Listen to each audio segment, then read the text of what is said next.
안녕하세요. 저는 서울에서 소아청소년을 위주로 치료하는 한의원을 운영하고 있는 똑똑한이 언니 한의사 주지영입니다.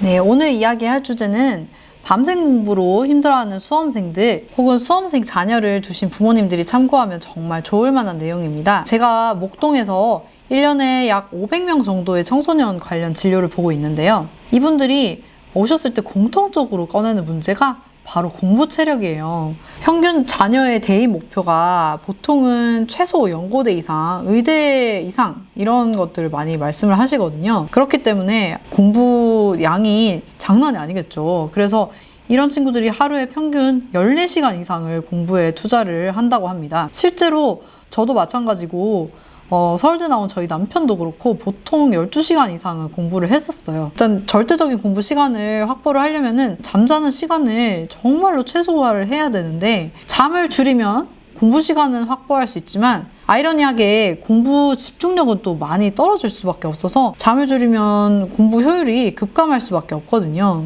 그래서 실제로 저도 고3 학기 말에 체력이 훅 떨어지면서 진짜 하루 종일 졸았거든요. 잠을 이기질 못하겠더라고요. 이게 회복이 안 되면서 결국에는 수능을 완전히 망치고 재수를 할 수밖에 없는 상황이 됐습니다. 그래서 이때 제가 인생에서 제일 힘들었던 시간이라고 말씀드릴 수 있을 것 같아요. 우리 친구들은 이렇게 되어서는 안 되잖아요. 잘 공부를 하다가 막판에 체력 문제로 망하는 경우가 절대 없기를 바라는 마음에서 이 주제를 준비하게 됐습니다. 잠을 줄이는 게 물리적으로 불가능한 상황에서 어떻게 공부 효율을 최대로 올릴 수 있을지 제가 실제로 수험생들을 진료를 했던 경험을 중심으로 설명을 드리겠습니다.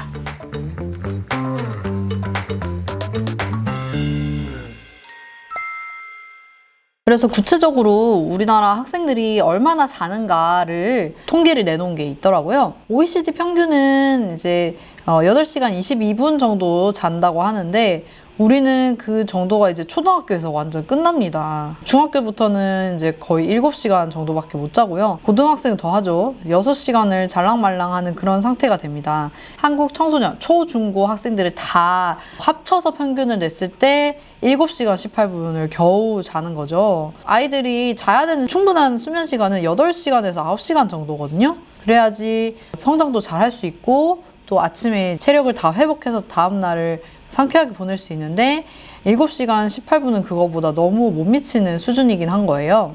그래서 하루에 아이들이 얼마나 공부하느냐라고 했을 때 12시간을 공부하고 그 사이에 잠 시간을 확보한다는 건 정말 거의 고개에 가까운 것 같습니다. 수면은 굉장히 중요합니다. 공부하는 시간보다 어떻게 보면은 더 중요하다고 생각할 수 있는데요. 그거를 이제 연구한 논문들이 상당히 많아요. 그 중에 잘 설명한 논문을 제가 찾아봤는데요. 보시면은 시냅스 항상성 가설이라고 하는 게 우리가 깨어있는 동안에는 시냅스를 강화를 합니다. 공부를 할 때 이것도 생각하고 저것도 생각하고 막 이렇게 여러 가지를 정보를 습득을 하면서 뇌에 이 부분과 저 부분을 연결하는 시냅스를 엄청 많이 이렇게 만들어요. 근데 그거를 이제 자는 동안에 정말 중요한 이 한 가지만 남기고 나머지 필요 없는 것들은 지워나가는 거죠. 이렇게 해서 가지가 너무 많을 때는 이 부분으로 다 에너지를 소모하기 때문에 굉장히 필요한 상태가 됩니다.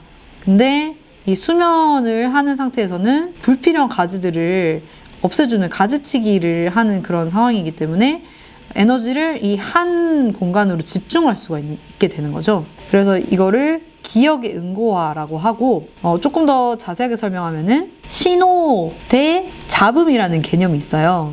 잡음의 정도에 비해서 얼마나 유의미한 정보가 있는지 이렇게 뇌를 평가하는 그런 지표인데요. 깨어있는 동안에는 굉장히 작아진다고 해요. 근데 반대로 수면을 하고 있는 상황에서는 유의미한 신호는 증가하고 잡음은 줄어드는 상황.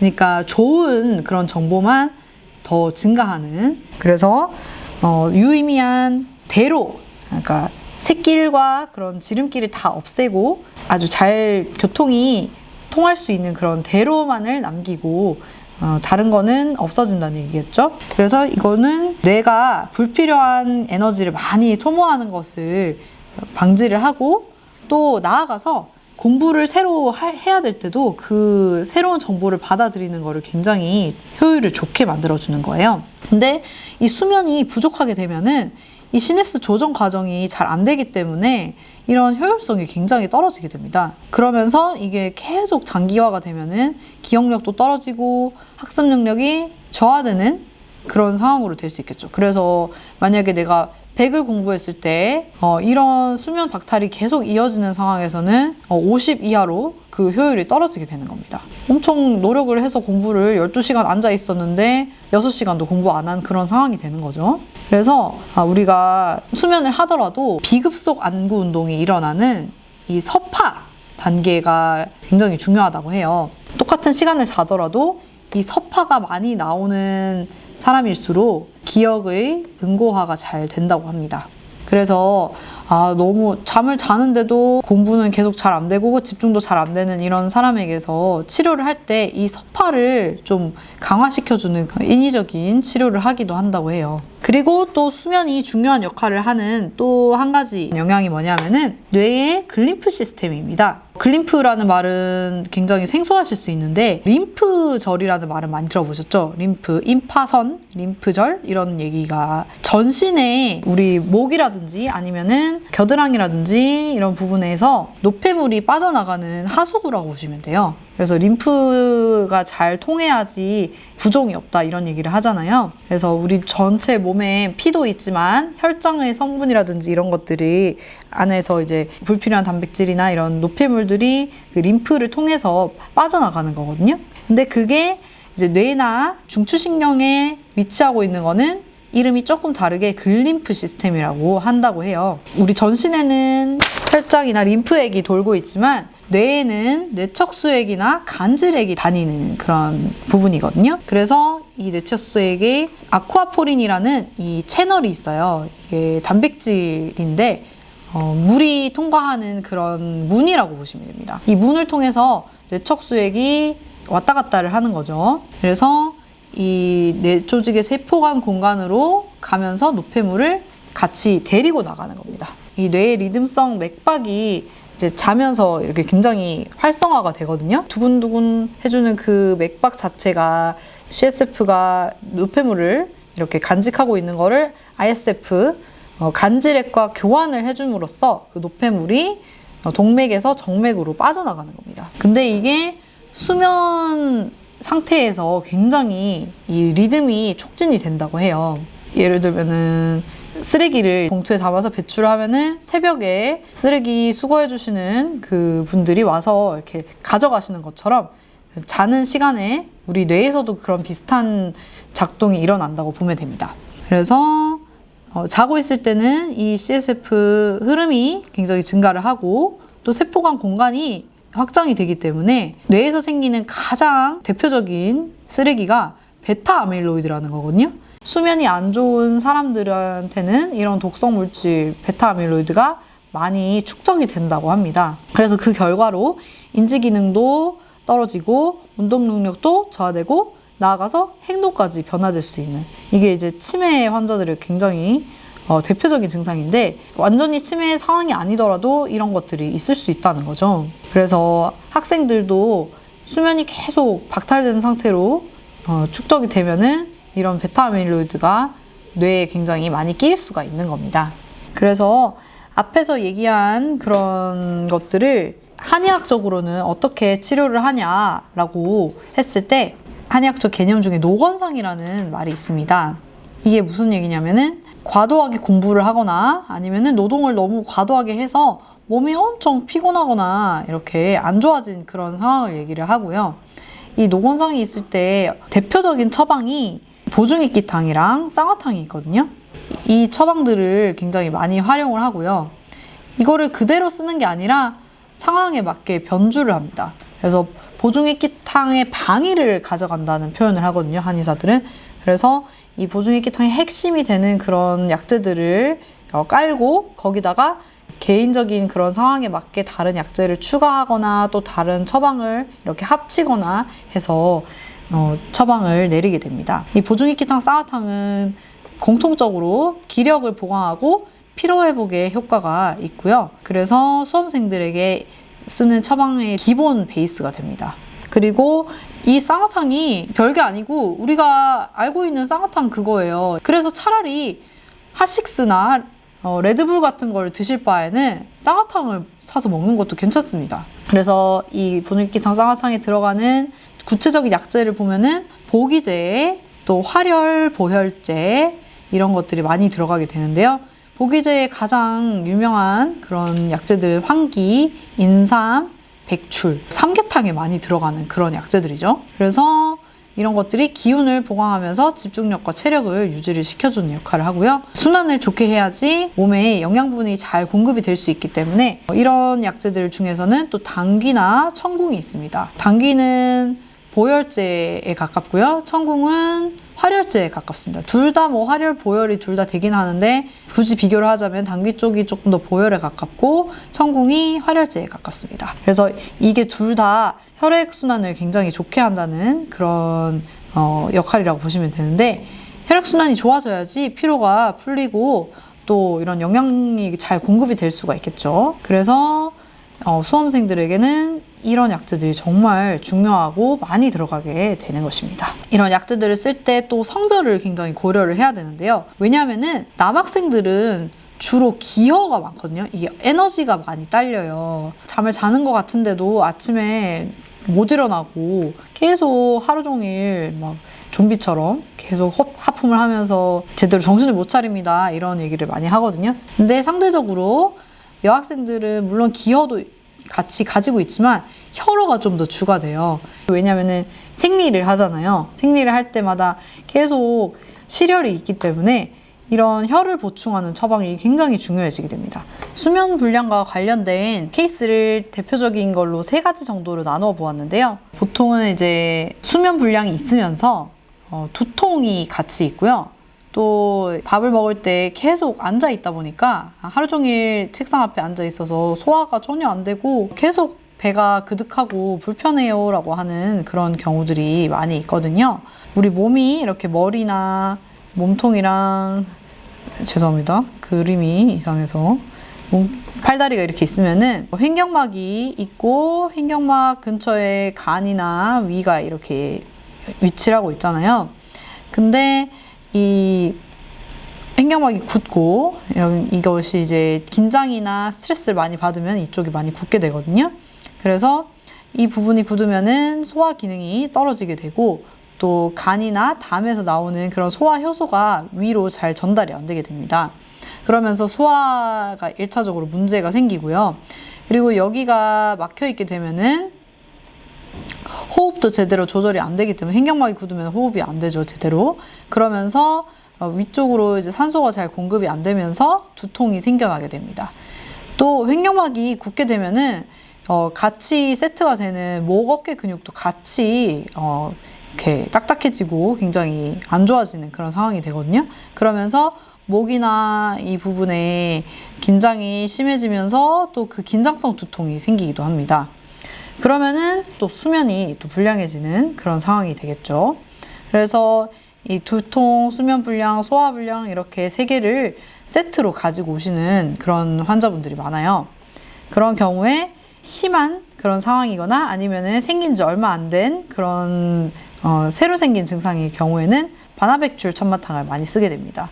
위장이나 이런 횡격막에 담이 많이 끼어 있다 이렇게 생각을 하는 거거든요. 그래서 보통 바나나, 진피, 또 메가, 백출, 신곡, 창출 이런 것들이 다 이렇게 소화기를 뚫어주고 소화를 시켜주는 또 이제 소화 효소 같은 것들을 굉장히 잘 나오게 해주는 소도지제라고 보시면 됩니다. 그래서 그런 소화기에 좋은 약재들을 많이 넣고요. 거기다가 이제 기운을 돌려줄 수 있는 인삼이나 황기, 또 백복령 이런 것들을 추가를 하고 또 택사 이런 것들로 수분 대사를 더 좋게 해주고 그 다음에 건강 이런 것들로 배를 따뜻하게 해주면서 또 황백 이런 것들로 염증을 조금 내려주는 이런 거라고 보시면 되겠습니다. 그래서 효능에 몸에 노폐물이 이런 담을 얘기하는 거거든요. 그래서 담을 배출을 시켜주고 그 다음에 내풍 이런 것들이 이제 머리가 아픈 두통 같은 걸 유발하는 걸 말하는 거거든요. 그런 것들을 치료를 하면서 이 인삼이나 황기 같은 걸로 기혈증, 그러니까 기운이 잘 안 돌아서 생기는 그런 증상도 같이 치료를 해줄 수 있으면서 이런 바나나, 진피, 신곡 창출 같은 그런 소화제로 소화도 도움이 된다. 이렇게 보시면 될 것 같습니다. 그리고 굉장히 피곤하고 허증이 심해진 경우에 건비 이사탕을 쓰는데요. 이거는 아까보다는 조금 더 보기제, 보혈제들이 많이 들어있는 그런 처방이라고 보시면 되겠습니다. 그리고 두 번째 케이스는 남학생들은 굉장히 성격이 좀 무던하고 좀 씩씩한 경우가 많은데 한의원에 오는 남학생들은 유독 좀 예민한 경우가 많아요. 그래서 더 예민하니까 좀 몸이 안 좋아지기도 했겠죠. 그래서 이런 남학생인데도 밤에 잠을 막 못 들어요. 아무리 누워있어도 잠이 안 와요. 이렇게 하면서 오는 그런 학생들이거든요. 그런 경우에 쓸 수 있는 대표적인 처방이 양심건비탕, 또 자음건비탕 이런 게 있습니다. 둘 다 건비탕이 들어가 있죠. 이것도 사실은 소화기를 보는 처방입니다. 비위를 튼튼하게 건강하게 만들어줘서 소화도 좋게 하면서 예민도를 낮추고 또 나아가서 잠을 잘 잘 수 있게 이렇게 만들어주겠다는 건데요. 양심이라는 말은 심장에 열이 많이 찬 것, 특히 화가 많이 차 있는 것을 식혀준다 이런 뜻입니다. 그래서 소화기를 좋게 하면은 몸이 스트레스가 적어지기 때문에 심장에 있는 화도 내려갑니다. 이런 뜻이라고 보시면 될 것 같아요. 자음건비탕은 뭐냐면은 소화기가 안 좋아서 제대로 이제 몸에 영양분이 전달이 안 되면은 몸이 굉장히 영양 실조가 되는 그런 상황이 올 수 있거든요. 그래서 자음을 한다는 거는 그런 영양 물질을 많이 공급을 해준다 이런 의미라고 보시면 되겠습니다. 이게 조금 더 화병 증상에 가까운 증상이고 이쪽은 좀 더 굉장히 허해진 피로가 심한 그런 증상이라고 보시면 되겠습니다. 양심건비탕에는 보통 생지황 이런 식으로 열을 식혀주는 그런 약재들이 많이 들어가게 되고요. 자음건비탕에는 백복신이라든지 건지황은 생지황보다 상대적으로 조금 더 영양물질을 많이 공급해주는 그런 약재라고 보시면 되고 감초도 마찬가지고요. 그래서 영양을 보충해주고 허해진 몸을 조금 더 자양 강장을 해주는 쪽이라고 보시면 될 것 같습니다. 세 번째 케이스는 수면이 절대적으로 너무 부족하기도 하고 똑같은 시간을 자도 질이 너무 떨어져 있기 때문에 체력이 굉장히 떨어지면서 몸이 굉장히 찬 그런 여학생들에게 쓸 수 있는 그런 처방인데요. 귀비군자탕이 굉장히 대표적인 처방입니다. 귀비군자탕은 사실 오리지널 처방은 아닌데요. 이것은 합쳐진 처방입니다. 귀비탕이라는 그런 처방, 유명한 처방이고요. 그리고 군자탕, 육군자탕, 이런 팔물군자탕 이런 식으로 굉장히 기운이 떨어진 것을 보충해주는 보기 처방을 같이 이렇게 합방을 한 것입니다. 그래서 보혈하는 당귀가 많이 들어가고요. 그리고 또 산조인으로 이렇게 수면 부족한 것을 해결을 해주면서 원지, 백복신 이런 식으로 정신을 안정시켜주는 그런 약재도 많이 들어가고 또 인삼황기처럼 보기를 해주는 약재도 많이 들어가 있습니다. 그래서 전반적으로 심신을 굉장히 안정을 시키면서 숙면을 유도해주는 그런 처방이라고 보시면 될 것 같습니다. 저는 목동에서 한의원을 하고 있어요. 목동은 굉장히 서울에서 유명한 학군지잖아요. 그래서 수험생들이 굉장히 공부를 열심히 합니다. 그래서 어머님들도 아이들한테 관심이 많으시고 공부를 열심히 시키시기 때문에 이런 공부 체력에 대해서 관심이 엄청 많으세요. 그래서 아이들이 기억력도 떨어진 것 같고 또 집중력도 좀 부족한 것 같고 체력이 떨어지는 것 같다 이런 식으로 많이들 호소하면서 오시거든요. 그런 경우에 제가 제일 많이 처방하는 처방이 바로 총명청내탕입니다. 주로 들어가는 재료는 녹용이 굉장히 중요하고요. 그 다음에 원지, 석창포, 백복신, 유명한 총명탕이 이제 동의보감에 나와 있는 처방이거든요. 이 약재들은 뇌에서 뇌세포에 산소를 잘 공급을 되게 해줄 수 있으면서 뇌세포의 활성을 또 높여주는 그런 약재들이기 때문에 같이 들어갔을 때 집중력이나 기억력을 개선하는 데 굉장히 효과가 좋고요. 그리고 이제 천만한 한기 같은 그런 또 보기 약재들이 들어가게 됩니다. 이렇게 들어갔을 때 기억력이 굉장히 좋아지면서 잠을 많이 못 잔 친구들도 집중력이 좀 어느 정도 강화가 된다고 하고요. 또 거기다가 더불어서 녹용이나 보양 약재들이 많이 들어가기 때문에 면역이 강화되면서 피로감도 개선이 되는 효과가 있습니다. 여기 들어가는 녹용에 대해서 좀 설명을 드리려고 하는데요. 녹용은 많이들 아시겠지만 굉장히 강력한 보양 약재거든요. 우리나라랑 중국에는 이렇게 사슴이 있긴 한데 녹용으로는 거의 쓰질 않습니다. 왜냐하면은 품종이 달라서 그래요. 사슴들이 같은 사슴처럼 보이지만 사실은 다르거든요. 그래서 러시아랑 뉴질랜드에서 서식하는 마록이라는, 이게 말같이 생긴 굉장히 거대한 사슴을 말하는 거거든요.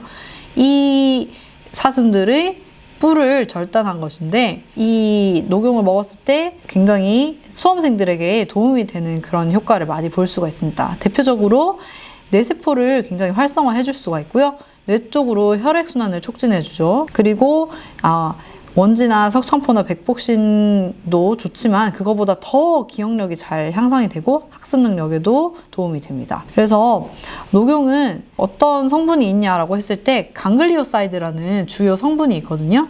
그런 것들이 부위에 따라서도 성분의 함량이 많이 차이가 나요. 그래서 가장 좋은 성분들이 많고 그리고 성장 호르몬 같은 그런 성장 인자들이 많은 그런 부분들이 분골이라고 보시면 되고, 그 다음에 또 그에 못지않게 혈액이 많이 분포되고 있고 또 보양 물질이 많이 들어있는 상대, 그 다음에 중대도 사실 콜라겐이나 칼슘들이 많이 들어있기 때문에 굉장히 좋은 부분들이에요. 그래서 뼈를 튼튼하게 해주는 그런 성분들이 많다고 보시면 되고, 하대도 칼슘이나 무기질이 많기 때문에 도움이 되기도 합니다. 근데 이제 중대, 상대, 분골 이런 부분들이 보양약제에 있어서는 굉장히 중요한 부분이 되겠죠. 이런 한약뿐만 아니라 내원을 하셨을 때 좋은 시술법도 많습니다. 그래서 한의원에서 할 수 있는 대표적인 침, 뜸, 부항 이런 거 외에도 저희가 실시하고 있는 그런 치료법들을 좀 설명을 드리면은 보양약침, 또 메가도스 약침, 비강추나 이런 것들을 들 수가 있는데요. 보양약침은 뭐냐면은 소화가 잘 안 되고 두통이 있는 친구들은 횡격막 쪽이 많이 굳어 있다고 설명을 드렸잖아요. 그래서 이 보양약침으로 그 부위를 풀어주는 건데요. 약침이라는 게 뭐냐면은 좋은 약재들을 이렇게 한약으로 달인 다음에 증류해서 근육이나 복막이나 피하에 주사를 할 수 있는 그런 약재로 만든 거거든요. 멸균을 하고 이렇게 pH를 맞춰서 그렇게 제조를 한 건데, 횡격막 쪽을 잘 풀어주고 소화기 쪽으로 도움되는 그런 약재를 넣어서 보양약재를 만든 거예요. 그래서 그 약재를 약침액으로 만들어서 횡격막 쪽에 주사를 해주면은 횡격막이 막혀있고 소화기가 굳어있는 것을 풀어주면서 호흡이나 이런 부분도 개선이 되고 소화 불량도 같이 개선이 됩니다. 그리고 메가도스 약침이라는 게 있는데, 이거는 보양약침이랑 거의 비슷한 그런 역할을 하지만 메가도스라는 게 아주 대용량을 맞는다는 얘기거든요. 한 20분, 30분 이렇게 시간을 들여서 탈수나 체력 저하가 심한 아이들은 약침액을 복부로 맞게 됩니다. 그리고 비강추나라는 것도 굉장히 좋은 치료법 중에 하나인데요. 보통은 이제 잠을 잘 못 자는 그런 주요한 또 이유 중에 비염이 있어요. 그래서 코가 막혀 있거나 코 안에 분비물이 가득 차 있거나 이렇게 되면은 굉장히 수면의 질이 떨어지면서 뇌파가 안 좋아지거든요. 그래서 코가 막힌 것을 이런 기계로 인해서 코 안에 들어가서 그 막혀있는 부분들을 물리적으로 뚫어주게 됩니다. 그러면은 밤에 잠을 자는 게 굉장히 개선이 될 수가 있고요. 그리고 비강추나 자체가 이제 코만을 건드려 주는 것 같지만 사실은 코 안에 깊숙한 곳에 인두나 아니면은 두개골까지도 같이 교정을 해줄 수가 있기 때문에 두개골의 리듬이 좋아지면서 집중력을 또 도모해 볼 수 있는 그런 의미도 있습니다. 수면 부족에 의한 체력 저하는 본인의 의지만으로는 정말 해결하기가 힘듭니다. 그래서 저도 겪어봐서 아는 부분이거든요. 아이가 너무 체력적으로 힘들어한다라고 생각이 될 때는 여러 방법으로 부모님들께서 조금만 더 도와주시면은 잘 이겨내서 원하는 목표에 잘 도달할 수 있을 것 같아요. 지금까지 소아청소년 전문 채널 똑똑한이 언니 한의사 주지영이었습니다. 감사합니다.